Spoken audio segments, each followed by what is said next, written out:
आज हम बात करेंगे ट्रस्ट की। एक्चुअली ट्रस्ट होता क्या है? ट्रस्ट एक न्यास है, इसे हिंदी में न्यास कहा जाता है।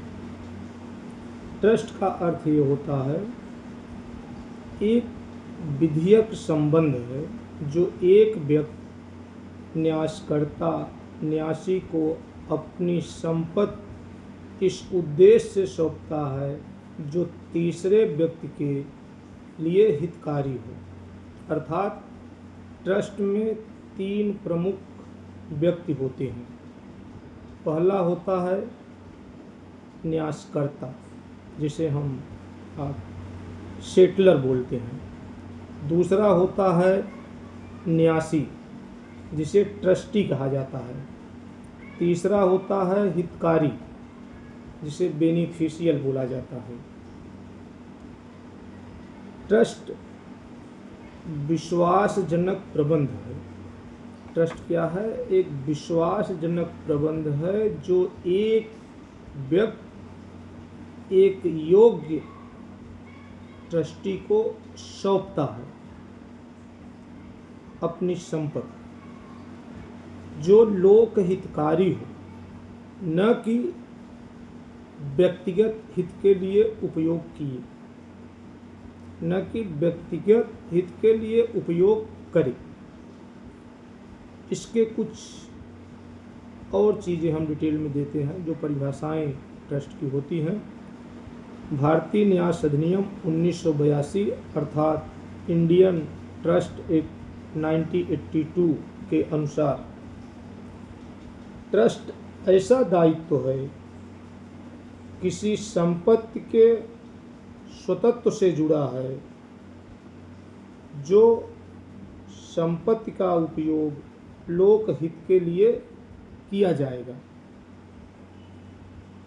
ऑस्टिन महोदय ने एक बात कही है ट्रस्ट के संबंध में।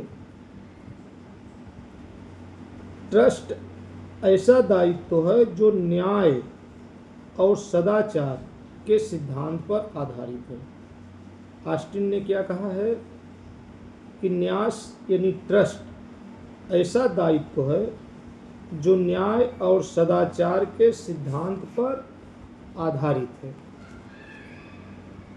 स्वेच्छा से जो संपत्ति हस्तांतरण सेटलर करता है, वह एक विशिष्ट उद्देश्य के लिए करता है।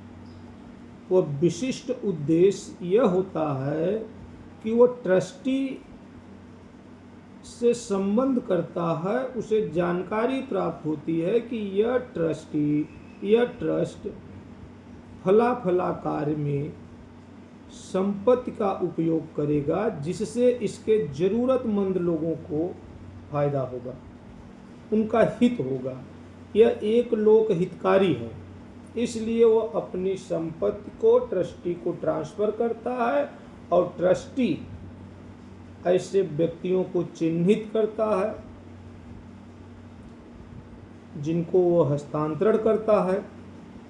जैसे आप देख सकते हैं, गुरुद्वारा मंदिर में लांगर लगाना, खाने पीने की व्यवस्था करना, रहने की व्यवस्था करना, या मेडिसिन की व्यवस्था करना, या एजुकेशन फीस की व्यवस्था करना, जिसे स्कॉलरशिप कहते हैं, या कुछ अनाथ बच्चों को गोद लेना, उनकी देखभाल करना, या वृद्धा लोग जो हैं, बुजुर्ग सीनियर सिटीजन, उनके लिए समुचित रहने की व्यवस्था करना। ऐसे बहुत सारी चीज़ें आती हैं। तो हर ट्रस्ट अपनी क्षमतानुसार इस कार्य में सहभागी होता है। अब प्रश्न ये उठता है कि कोई व्यक्ति न्यासकर्ता जो है किसी ट्रस्टी को अनुदान क्यों करेगा?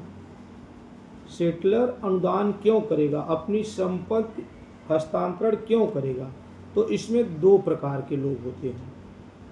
एक वो होते हैं जो सहृदय होते हैं, सदाचारी होते हैं, जन सेवा में विश्वास करते हैं, और दूसरे वो लोग होते हैं जो टैक्स रिबेट जो संपत्ति किसी ट्रस्ट में अनुदान की जाती है वह टैक्स फ्री होती है। तो वो एक प्रकार से सदाचार का कार्य करते हैं, दूसरे प्रकार से टैक्स से छूट पाते हैं, इसलिए ट्रस्ट में अनुदान करते हैं। और ट्रस्ट का दायित्व होता है ऐसे दोनों व्यक्तियों की पहचान करना, एक जो अपनी संपत्ति का हस्तांतरण कर सके और दूसरा वो जो ज़रूरतमंद व्यक्ति है उस तक लाभ पहुंचाया जा सके। मैं राम नरेश यादव आज इतना ही, फिर किसी दिन एक और छोटे से वीडियो के साथ मिलेंगे। नमस्कार।